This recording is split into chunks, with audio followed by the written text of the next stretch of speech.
I had gone to see you at when you right after Rockstar Supernova was done. You guys were over here in Philly, and I was saying, yeah, I loved Philly. That's where we had that guest percussionist, wasn't it? Yeah, absolutely. Good memory. Yeah, that was cool. I met him the night before in a bar, and he was just so great. I said, hey, come play with me tomorrow. I had no idea what kind of gig it was, and he shows up, and the first person he sees is Tommy Lee, and then he sees Dave Navarro, and he's like totally freaked out. He's like, what the hell? What kind of gig is this? I'm like, don't worry, just do your thing, man. That's awesome. Oh, so you were there. That's great, man. That's awesome. Yeah, I was there, and I remember saying, I was watching you open up for him, and I was just like, it would be so awesome if I would able to get an opportunity to just talk with you, and lo and behold, 2 years later. 2 years later, my wish has been granted, so thank you. No, thank you, and that just goes to show if you want something in life, you just got to go for it, because you did it. You found me, and here we are talking to each other. Yeah. So.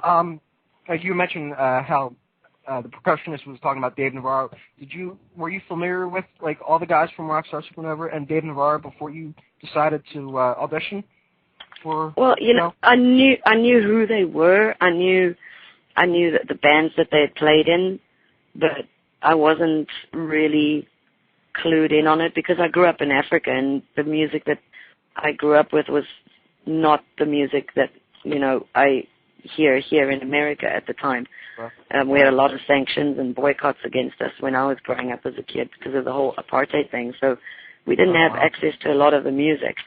But of course I knew who they were. I mean, they're just big celebrities, and even if you don't know what band they're in, you see their faces on television and gossip magazines all the time. So yeah, I knew who they were.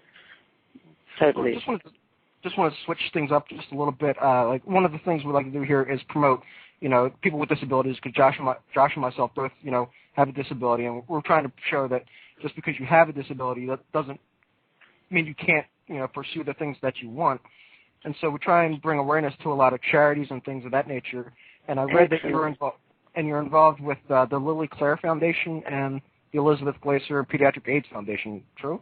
Yes, absolutely. I try and do as much as I can for, people who are less fortunate than myself and others who don't have disabilities. And I absolutely do so much, as much as I can for charity events, and the Lily Claire Foundation, who's for families and children with autism. And I have a very, very soft spot for pediatric AIDS, especially in Africa, growing up, seeing little newborn babies with AIDS, and that's something very dear to my heart. And I'm whenever I can, I try and promote that. I've actually have one song on my album that's specially written with some of my friends in mind. I have two very close friends in Houston who are both quadriplegics and such great friends of mine, and I have another girl who actually became a friend after first being a fan of mine, who is my age and dying of cancer with a 9-year-old son. So there's a song on the album called Loud Silence. Wow. I specifically wrote with them in mind, hoping, to reach out to more people. And the one thing I want to say to everybody with a disability, because I do understand, believe it or not, I really do understand what goes on in the minds of people who are disabled. The one thing I always say to my friends is just always remember that our bodies are just forms. They come and go. Our bodies, they just break and go. But our mind and our spirit and our heart is the thing that's eternal, that will always be. You don't need to be able to run and walk or jump or whatever to make a statement or to achieve what you want to achieve in life, It's all about your spirit and your mind. So, yeah, I'm a huge advocate for helping, anybody with lesser than what I have. Well, we definitely wanted to, plug those because those are important to us as well, and we wanted to bring awareness to those. And like I said, I just want to thank you again for joining us this week, and rest your voice. Yes, definitely. And I just need sleep, people. I need sleep. I believe it. we look forward to the album coming out, and you know, we want to extend another invite, an open invite to you when the album comes out. You know, anytime thereafter, if you'd like to come back, you know, we'd love to have you. You have an open invite anytime we are on the air.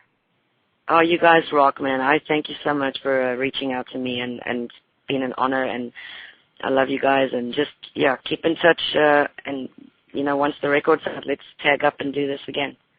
Definitely. Absolutely. All right, thank you. Thank you so much for calling in. Oh, you guys, you're welcome, man. Keep it alive, okay? Will Absolutely. do. Take care. All right, man. All right, Cheers, take care. guys. Cheers. Bye. Bye.